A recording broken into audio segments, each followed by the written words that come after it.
கோளும் ஒன்றாய் காண அங்கு கற்பகம் என்னும் கடவுளின் மெய்யில்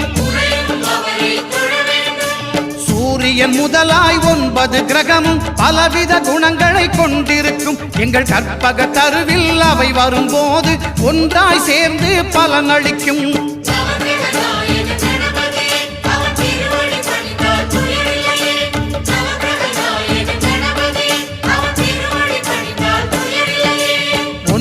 கோளும் ஒன்றாய் காண